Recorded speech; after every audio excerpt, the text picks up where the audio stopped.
Largada a live começando depois de um GP incrível para nós brasileiros e para todo mundo que torce para o Gabriel Bortoleto. Mais uma vez eu estou aqui com meu parceiro Arri Train.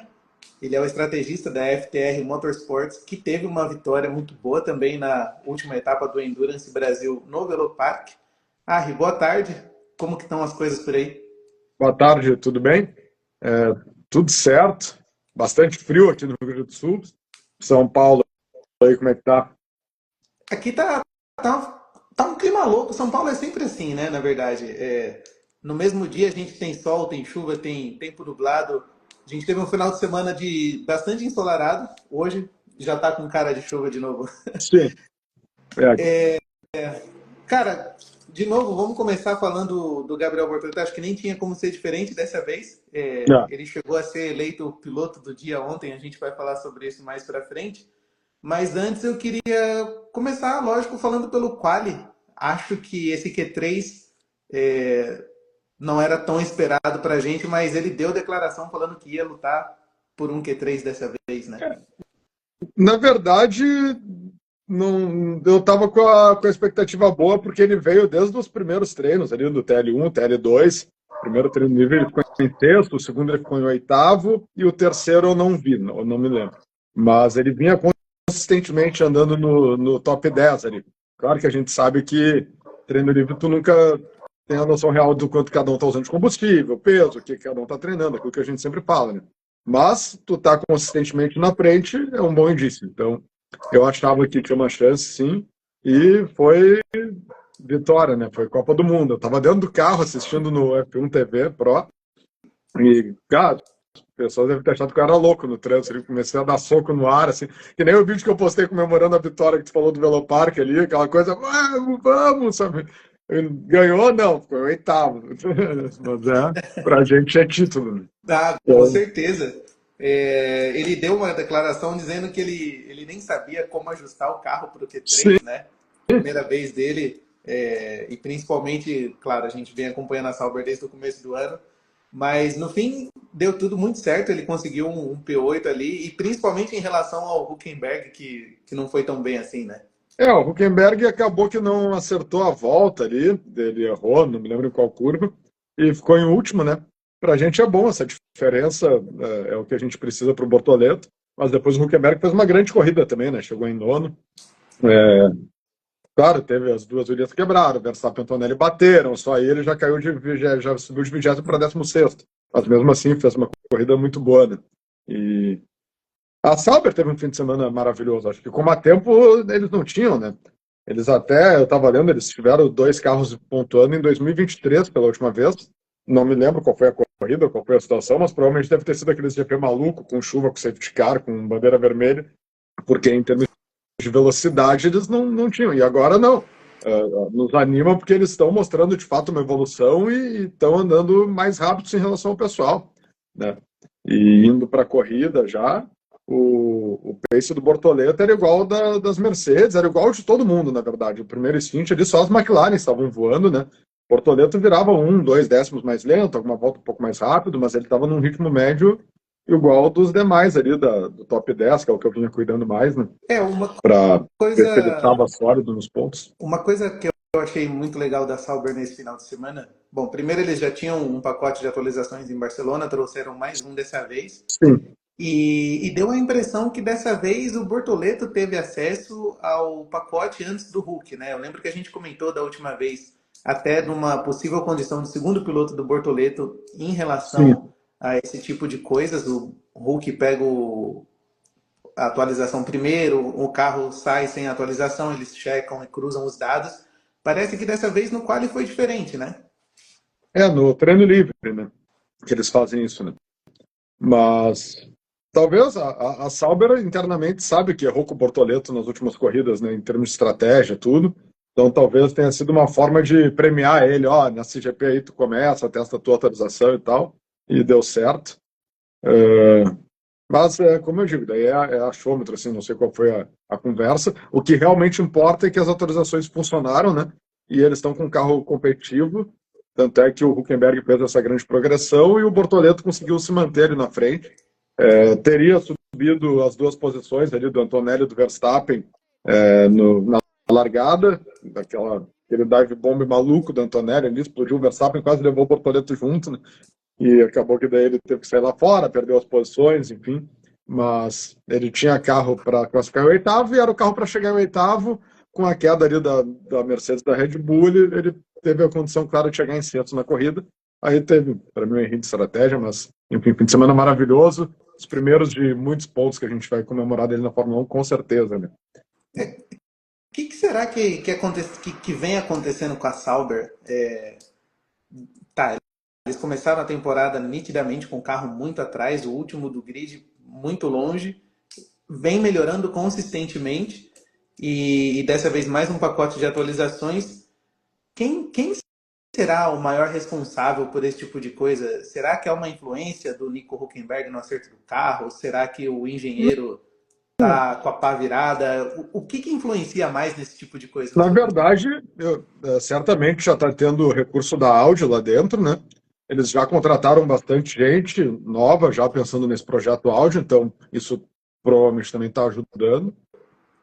Em relação ao Hülkenberg, que tu falou, as notícias que eu vejo são o contrário. O que eu vejo é que o Bortoleto está seguindo muito dentro da fábrica, conversando, falando sobre o que ele precisa, sobre qual a deficiência do carro.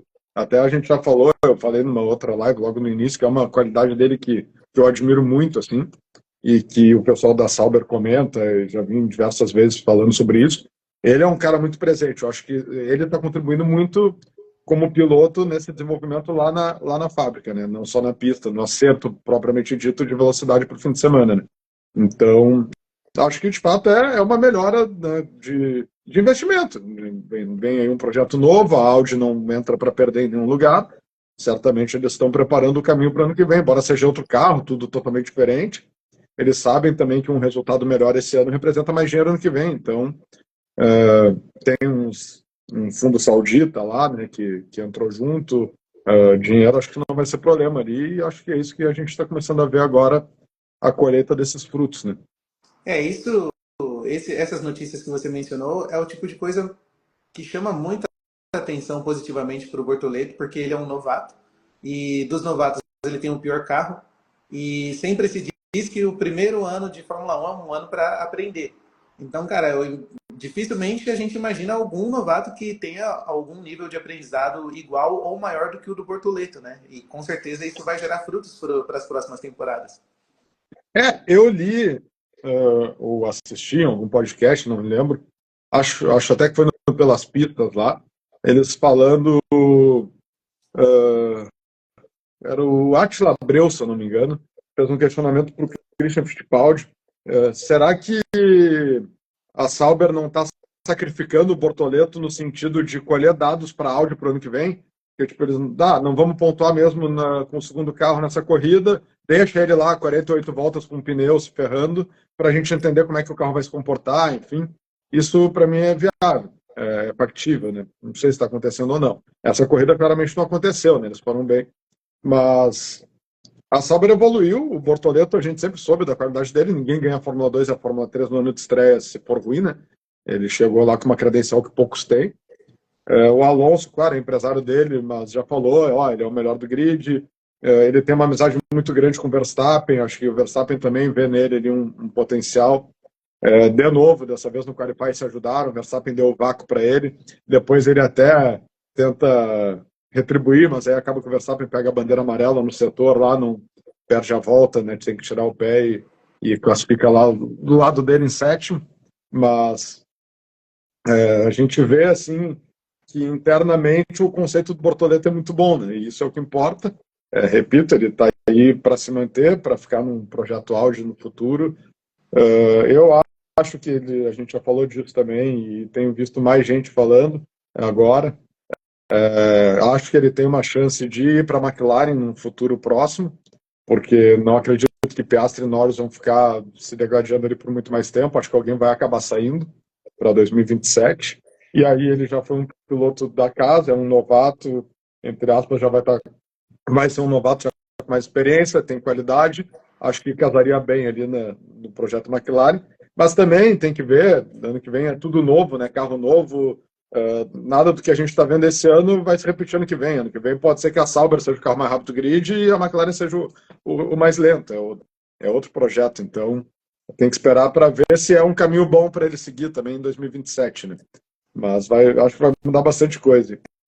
E dificilmente a Sauber, vendo o desempenho do Bortoleto e projetando o que vai ser até o fim da temporada, dificilmente a Sauber vai simplesmente abrir mão do Bortoleto assim facilmente, eu imagino, principalmente com a chegada da Audi. Você mencionou que ele tem essa amizade com o Verstappen.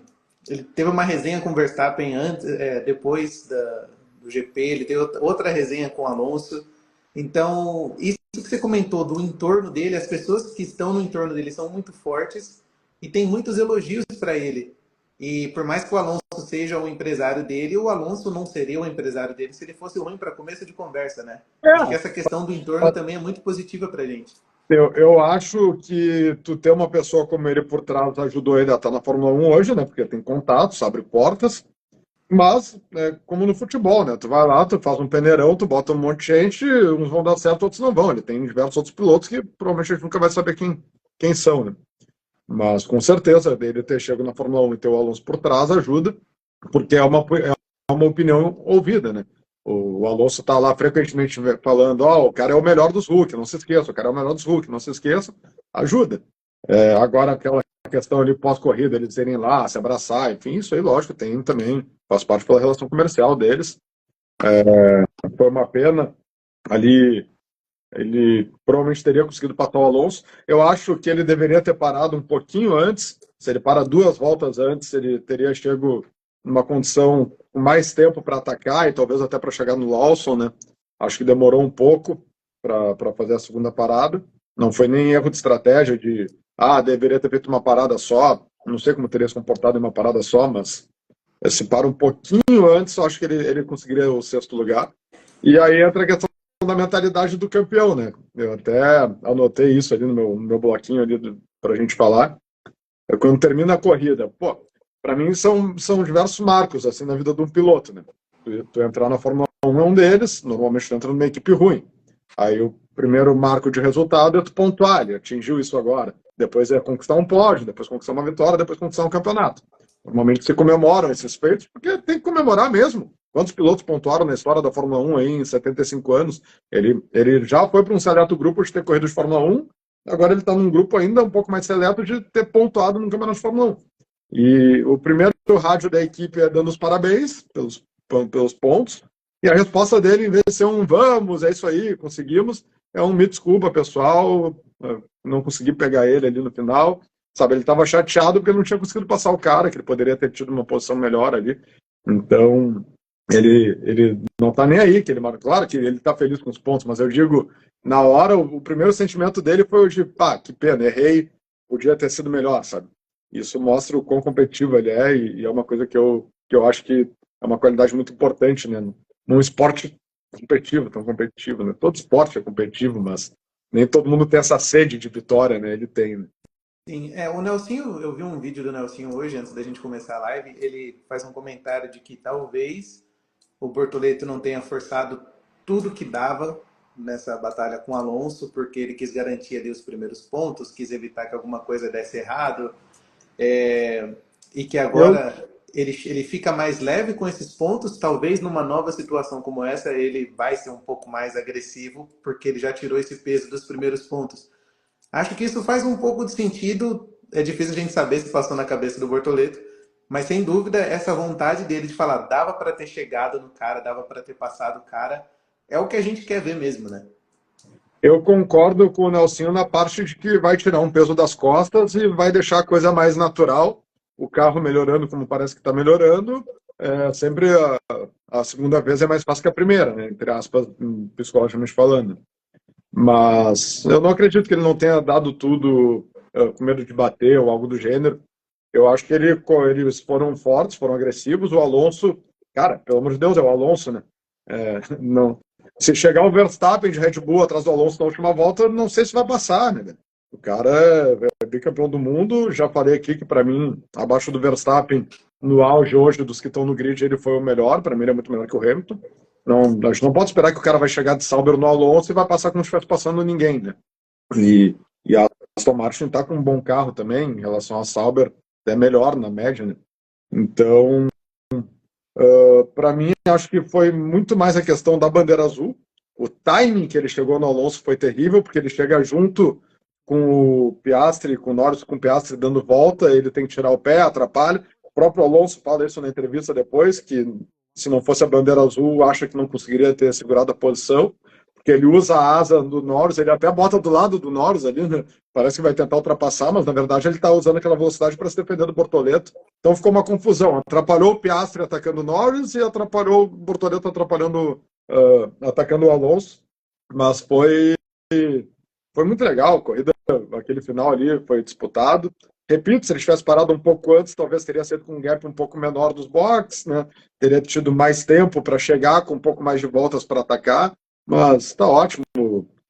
Chegar em sexto ou sétimo não vai dar um pódio, não vai dar um troféu, ele ia pontuar igual, para a equipe faz falta, aqueles pontos faz, mas para ele, como um feito para a carreira, o oitavo lugar tem, para mim, o mesmo Tem significado. o mesmo impacto, né? Foi o piloto do Ele dia, largou eleito, bem, isso é né? ótimo. Ele largou muito bem. Largou. Tinha toda a pinta que ele ia conquistar posições naquela largada. Aí teve aquele, sei lá, aquele suicídio do Antonelli Ele junto com o Verstappen. ele é muito Mas, inteligente, né? sim, Antes da corrida, perguntaram para ele: e aí, como é que vai ser largado lá do Verstappen? Vocês são tão amigos e tal, e agora vai disputar com ele, pau a pau? Ele, cara, o cara tem um carro muito melhor do que o meu. Ele só tá ali porque ele teve uma bandeira amarela no setor, senão ele estaria lá no top 3. Eu não vou disputar com ele, eu vou usar ele. Eu vou tentar ir passando junto com ele. E foi o que ele fez. Ele vem para trás do Verstappen, o Verstappen tá passando o cara, ele tá passando junto. Só que aí o Antonelli vem e dá aquela lapada em todo mundo ali, né? Mas ele entrou com a mentalidade corretíssima, né? Ele olhou, ele sabia que não tinha nenhuma condição de ir para cima do cara que estava do lado dele. Então, vamos aproveitar esse cara para benefício próprio, né? e desviou de todo mundo, deu aquela confusão, ninguém encostou nele, né? Ele desviou de todo Sim. mundo, seguiu É, firme ali e ele fez uma consegue excelente sair lá corrida. fora, só que aí deixa toda a porta aberta para o pessoal que vinha de trás ali, que foi o Albon e não sei quem mais que passa ele ali naquele acidente. São dois carros que ganham a posição do bolo ali. Eu também não lembro.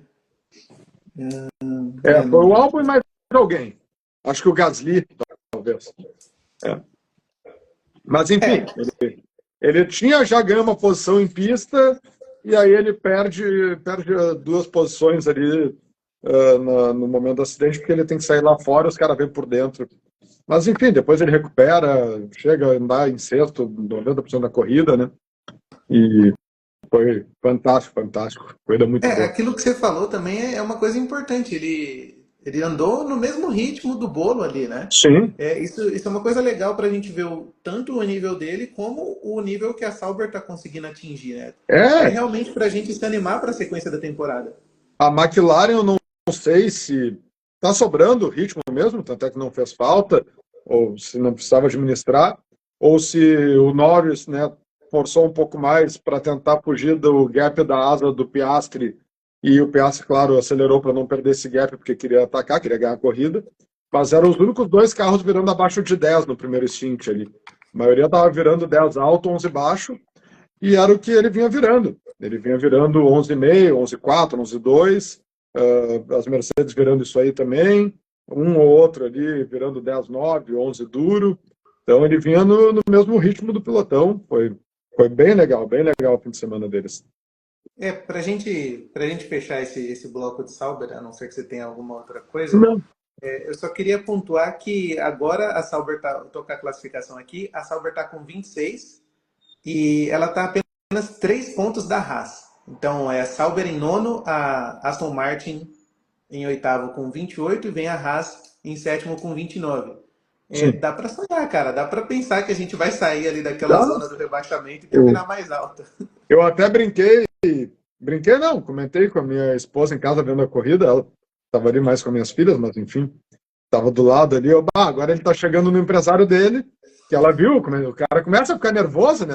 Vai fervendo o sangue, vai dar, não vai, olhando a crono, tá tirando 9 décimos, 8 décimos, 9 décimos, e aí tu começa a fazer conta, vai chegar faltando 2 voltas para acabar, tem que chegar, tem que passar, E olha lá, o que que houve? O brasileiro vai ganhar a corrida ou não? É para chegar em sétimo. Mas aí eu falei, não, mas o que está na frente dele é o empresário dele. Acho que não vai ser tão osso duro assim.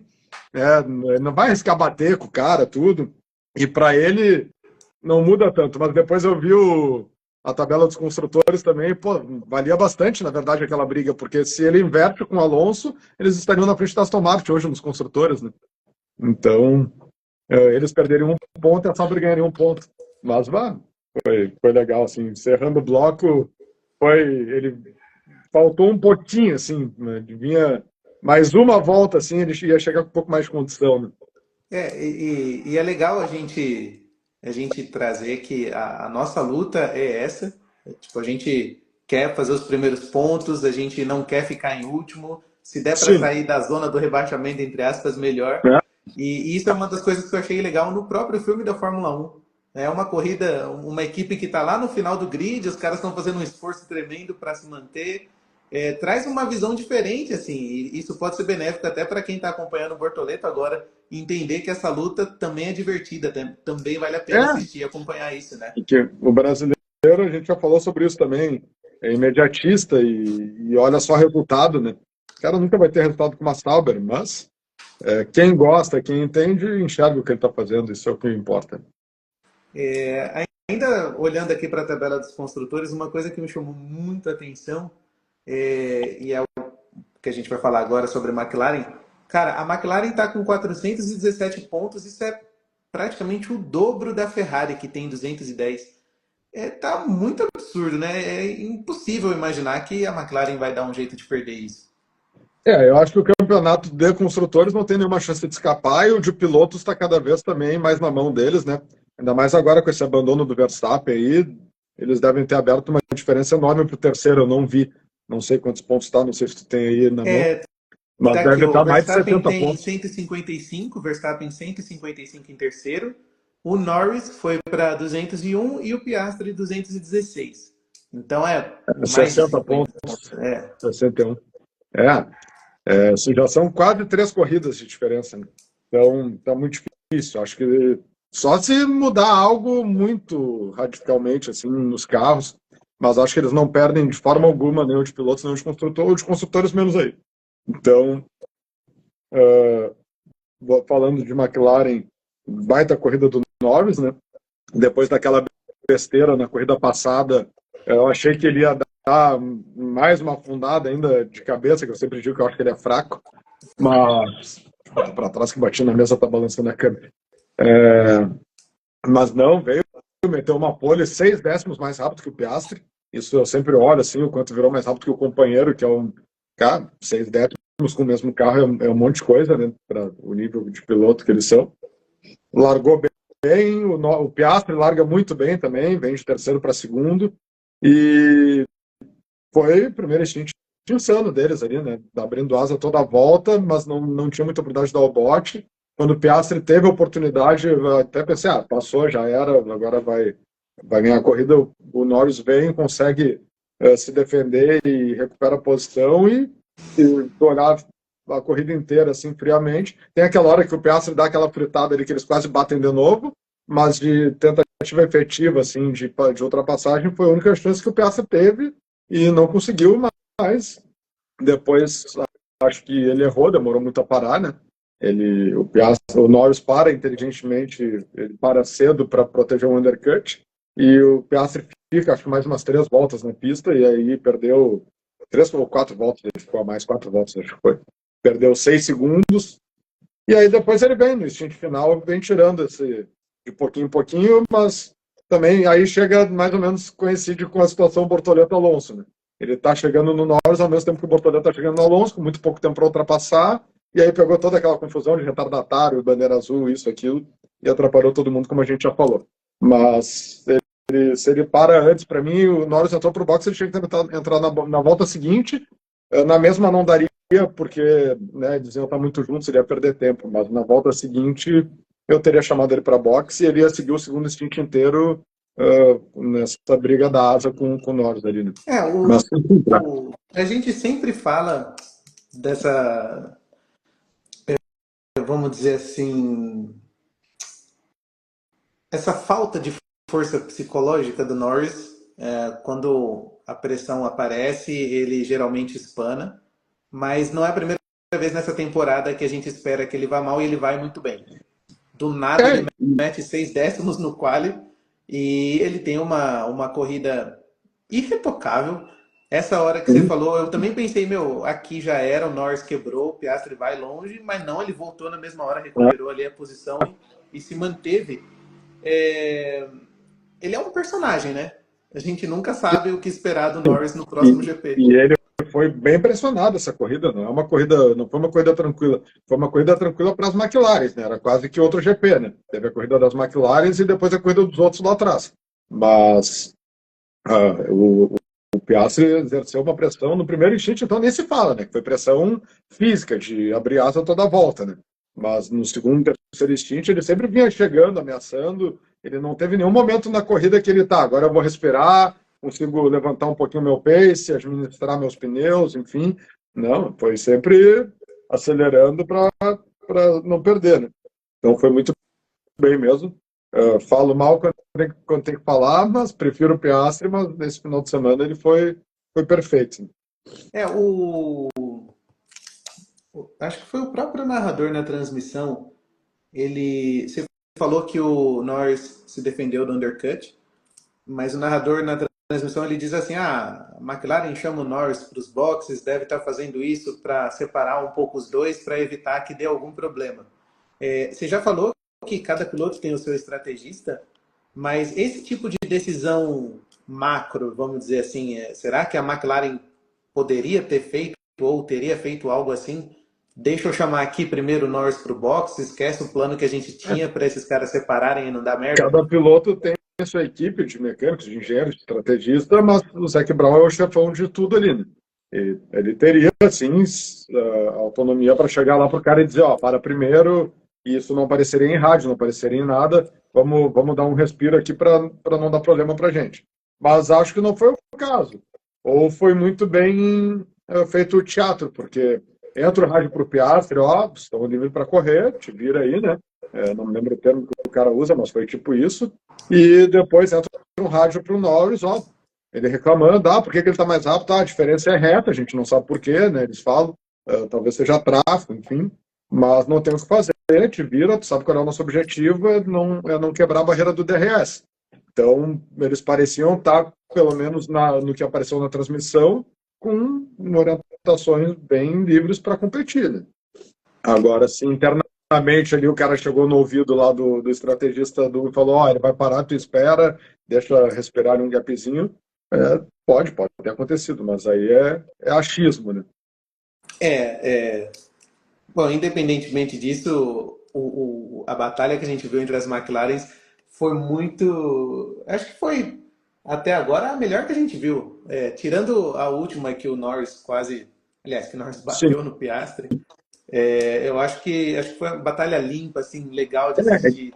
Mas é que na última, tudo bem, foi aquele momento ali e tal, eles se encontraram já mais no fim, mas essa não, essa foi a corrida inteira, as 70 voltas foi o Piastri tentando atacar o Norris, então foi, de fato, acho que foi do ano, foi a batalha mais legal entre eles, e até mesmo ali, quando eu acho que eles erraram com o Piastri, que ele perde, ele tá meio segundo atrás, volta 6,5 atrás, né, ele vem tirando, perto do fim ali, o Norris até dá uma reagida, vira um pouquinho mais rápido. Eu não sei se o Piastri conseguiria parar se não tivesse aquele bolo das bandeiras azuis e tudo que aconteceu ali. Acho que não, porque ele teve o primeiro stint inteiro para atacar e não foi bem assim. Então, o que nos faria pensar que na última volta ele ia chegar e passar da mesma forma que o Bortoleto ia chegar e passar o Alonso como se fosse ninguém. Acho que não conseguiria. Aí talvez até poderia acontecer um toque, algo entre eles, numa atitude mais desesperada de saber que é a última chance, né? Embora o Piastri acho que seja mais racional, é o líder do campeonato, tá, ok, para mim é melhor chegar em segundo do que não pontuar, né? Então, acho que não mudaria ali, acho que o Norris teria vencido a corrida de qualquer forma. com esse gap tão grande no construtores da McLaren para o segundo colocado, a tendência é os caras terem cada vez mais liberdade para correrem do jeito que eles bem entenderem. Mas não E aí podem fica bater. essa pergunta, né? Será que eles vão começar a um tirar o outro e aí abre uma porta pro Verstappen, né? Não, acho que não. acho que não. Acho que isso aí, no momento que acontecer de novo, o que aconteceu no GP passado, a ordem vem lá de cima que acabou, né? Pelo menos é o que eu faria. Né? Ó, vocês já tomaram a primeira advertência, na segunda, acabou, né? Pode crer. Última coisa que eu queria comentar da McLaren foi o comentário do Piastri no rádio em relação ao Alpine, né? Ele meteu a marra lá, falou: ah, os caras sempre Sim, acham um jeito de me ferrar aqui. pois é. Eu vi isso depois da corrida, até na hora eu não cheguei a prestar atenção. A gente devia estar fazendo alguma coisa em casa ali com as gurias, mas depois eu vi no Instagram, eu acho que eles postaram o recorte. Né? Eu não lembro, assim, sinceramente, qual é o histórico dele ali de problema com a Alpine. Tu É, lembra? eu também fiquei meio na dúvida, assim. Eu acho que eu vou dar uma desenterrada nisso. Isso é até uma pauta É, bacana para postar depois. Deixa eu marcar aqui. pois é, eu não me lembro. Mas foi uma sacanagem, né? Pô, jogou o cara na grama ali com bandeira azul. Tudo bem, ele tá tentando brigar, ele tá focado no carro da frente ali, mas, pô, tá recebendo bandeira azul, né? Ali podia ter dado uma panca feia, né?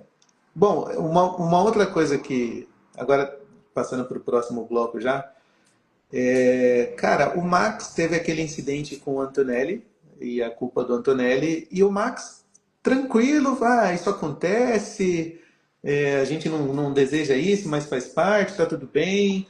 Tipo, cara, será que o Max de alguns anos atrás ia ter a mesma atitude? Será que é a paternidade? Na verdade, óbvio que ninguém quer, né? Acho que se fosse última etapa, pela última etapa, ele brigando pelo título, ele ia ficar muito mais louco, né, do que o que ficou. Mas, de fato, acontece, né? O Antonelli foi lá, pediu desculpa, disse que bloqueou o pneu traseiro, acabou perdendo a frente ali, passou reto, enfim. De fato, é o que parece que foi mesmo, mas acho que ele bloqueou o pneu traseiro porque ele freia tarde demais, tentando dar um mergulhão ali, e errou, é um novato. Verstappen, esse é o problema de largar mais para trás, né?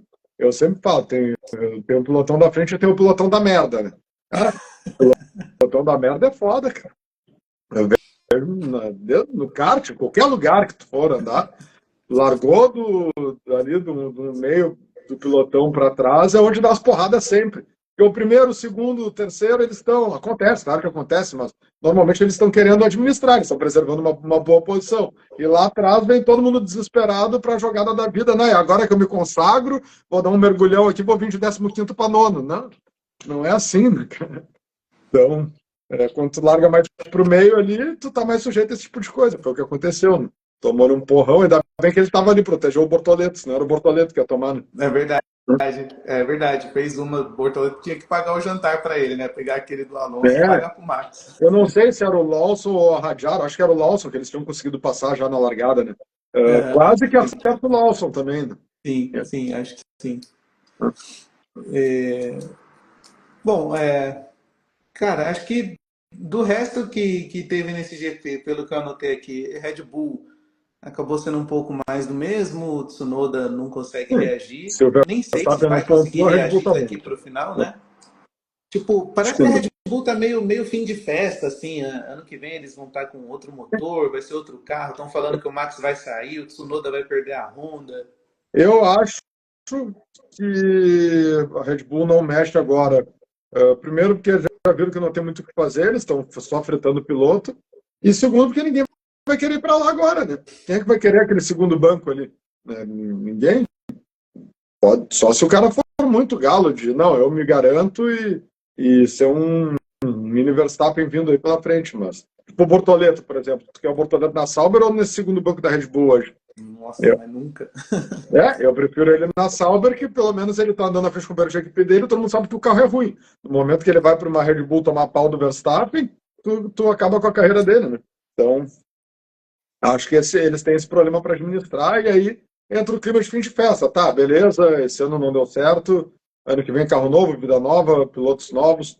Não sei se o Verstappen já vai sair ano que vem, acho que não. Acho que ele tem contrato e ele é o cara hoje que ele tem vaga em qualquer equipe vai levar ele. Eu esperaria no lugar dele para ver, não, quem é que está dando as cartas com esse carro novo, sabe? Porque daqui a pouco ele sai de lá e a Red Bull vem forte, é aquilo que a gente falou, é um carro totalmente novo. Pode ser que a Sauber, óbvio que é mais fácil as fábricas que já estão lá na frente terem um desenvolvimento melhor, né? A gente brinca, eu brinco aqui da Sauber, mas pode ser que a Sauber tenha o melhor carro, pode ser que a Red Bull volte a ser o melhor carro, como caia lá para o meio do pelotão. Então, eu esperaria para enxergar, porque depois se ele assina um contrato de 4 anos com uma outra equipe e o troço no ano que vem não vem bem, ele está ferrado, né? Se eu tivesse que apostar hoje, quem larga na frente ano que vem, eu apostaria na Aston Martin, né? Por ter o Adrian Newey, o nome dele é Adrian Newey, e por todo o dinheiro que eles estão injetando. É muito dinheiro. E dizem que eles estão com uma proposta muito grande para o Verstappen também. Mas tudo é aposta mesmo. Não tem nenhum embasamento técnico que te garanta. Só se ele acreditar num projeto, tá? Não, realmente o cara é o melhor projetista, já trabalhei com ele, os caras estão injetando dinheiro, a Mercedes parece que também está tentando ele, mas eu, no lugar dele, hoje só seria da Red Bull para ir para uma Aston Martin, assim, para apostar num projeto que está sendo investido muito dinheiro. Acho que faz muito sentido isso que você falou, esperar o primeiro ano desse novo carro, ver quem que vai começar dando as cartas. Acho que faz bastante sentido mesmo. Como você falou, teve um rumor muito forte dele com a Aston Martin, agora estão ventilando a Mercedes. Uma notícia que me pegou de surpresa hoje quando eu abri o site do Motorsport é que a Alpine está considerando trazer o Bottas. Quer dizer, até semana passada estava se falando que o Bottas era o favorito para um assento na Cadillac, que eles estariam entre o Drogovic e o Sérgio Pérez. Agora tem gente já colocando o Bottas na Alpine. Talvez, se ele aparece na Alpine, isso meio que sela o futuro da Cadillac entre a Pérez e Drogovic. O que você acha? Eu não sei se tem mais alguém lá, eles estavam querendo um piloto americano, até se falou da Indy lá, O o Rato, né? Herta. Tá, Reto. Mas aí não tem a questão da pontuação da superlicença, se eu não me engano, para a Fórmula 1, né? Uhum. Mas eu não consigo entender, assim, é que nem no futebol, né? Fazendo analogia de novo. Tu vai contratar 2 jogadores em final de carreira, qual é o futuro que teu time tem? Nenhum, né? Eu acho que a receita para eles seria mais ou menos o que a Audi projetou, de ter um cara com um pouco mais de experiência para dar um caminho e um novato, apesar de que o Drogovic já está há tanto tempo como piloto de teste que eu já nem sei se ele seria um novato tão cru, né? Acho que não. Acho que ele já tem experiência, tem acerto em dados, em todos os GPs que ele vivenciou ali, mesmo sem estar correndo. Ele entraria com uma bagagem muito maior que a do Bortoleto, por exemplo, num primeiro ano. Acho que todos os novatos que a gente tem no grid, o Antonelli, o Adjar, o Lawson, todos esses daí, o Drugo vem com muito mais bagagem mesmo. Pode ser que não tenha mais qualidade, acho que tem, não tanto quanto o Bortoleto, né, pelos resultados. A gente só pode avaliar resultado aqui, né? Eles nunca competiram entre eles, eu nunca vi, pelo menos. Mas eu iria para essa linha, um piloto um pouco mais experiente e um novato, né?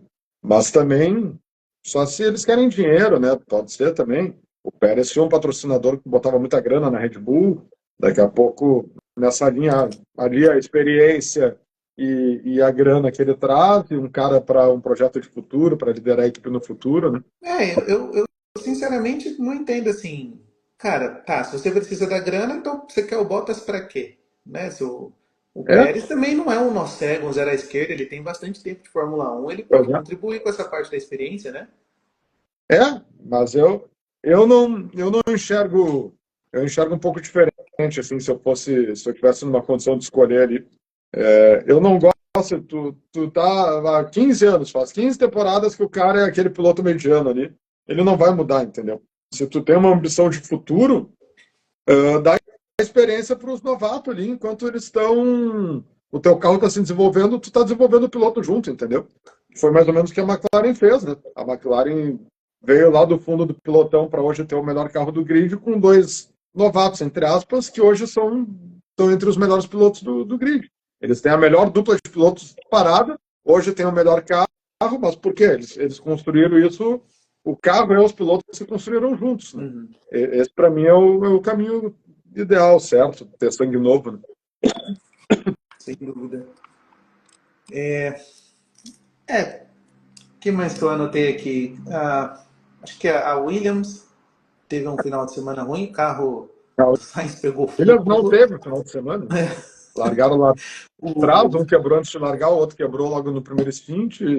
Eu vi Foi uma infeliz. declaração do álbum reclamando que eles estão transformando a Fórmula 1 num esporte de contato.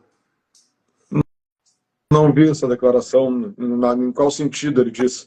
De, Ah, acho que pela mudança de regras, por estar, sei lá, permitindo batalhas um pouco mais pegadas. No fim, acho que é só mais um pouco de choro mesmo. eu, eu vi uma declaração do Toto, falando essa questão do esporte de contato, me deu outro gatilho aqui. Falando que a Mercedes não está nos Hypercar por causa do BOP.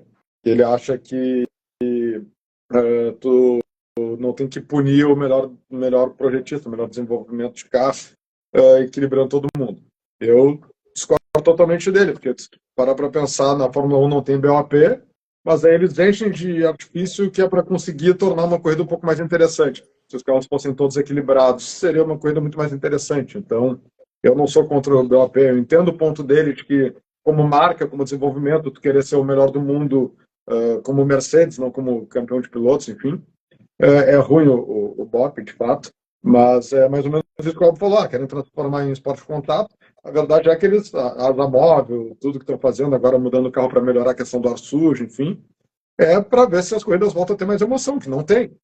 E se perdeu um público, né, eles sofreram muito com a queda da audiência, até a Liberty Media entrar ali, acho que o Netflix lá, Drive to Survive foi um ponto de virada nesse quesito, mas antes as pessoas assistiam a corrida porque a corrida era legal, era disputada, era interessante, era emocionante.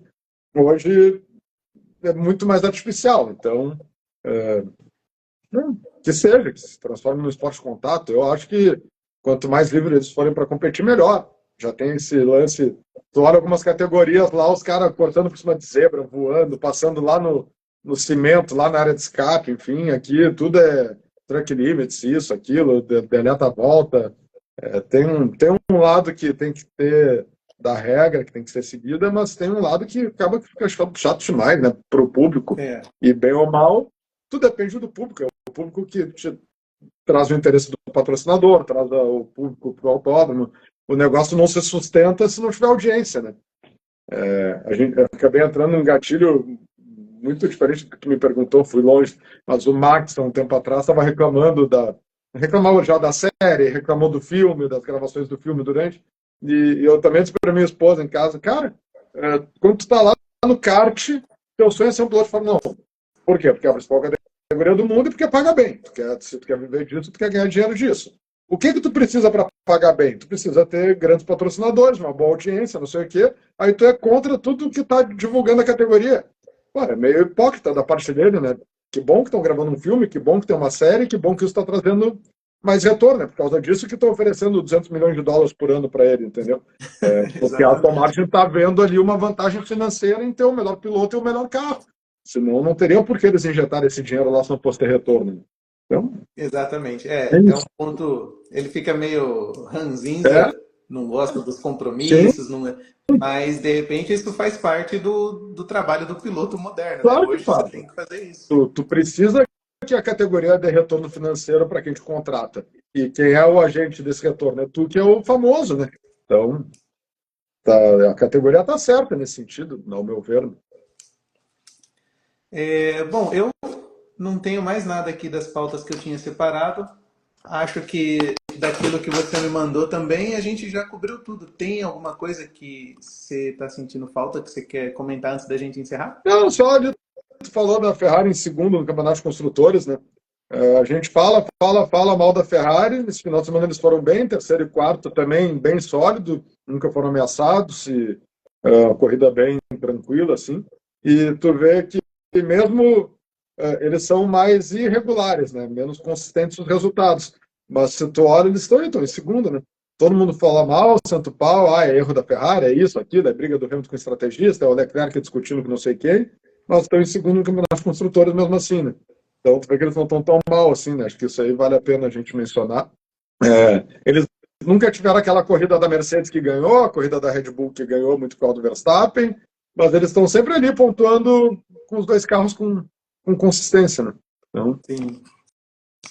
Sim, se não fosse essa disparidade tão grande da McLaren, com certeza a gente ia ter uma briga mais parecida com a do ano é, passado. pois é. Mas é isso que eu digo, a regularidade ela traz frutos também, né? É P3, P4, é P6, P7, é P7, P9, mas eles, depois da McLaren, são os que mais pontuaram, mesmo sem aparecer um resultado empolgante. Beliscou aquela sprint com o Hamilton, né? Aquilo acho que Sim, foi a bastante corrida legal, sprint mas parou corrida ali. sprint é totalmente diferente, né? O Uhum, pessoal é menos agressivo, não quer estragar o carro para o domingo, né? uhum. Mas, enfim, estão em segundo, acho que isso aí é válido mencionar. Beleza. Cara, então acho que é isso. Semana que vem é Silverstone, um dos icônicos, dos mais legais que tem. E segunda-feira que vem a gente está aqui de novo para falar sobre É isso. isso aí. Mais uma vitória da McLaren, provavelmente, vamos vir falar aqui. Tudo dentro da normalidade. E torcer para que o Bortoleto esteja de novo no Q13 entre os 10 primeiros aí, né? Acho que tem uma boa chance também. É isso aí. Fechou? Beleza? Boa Até mais, semana. cara. Um abraço. Tchau, tchau.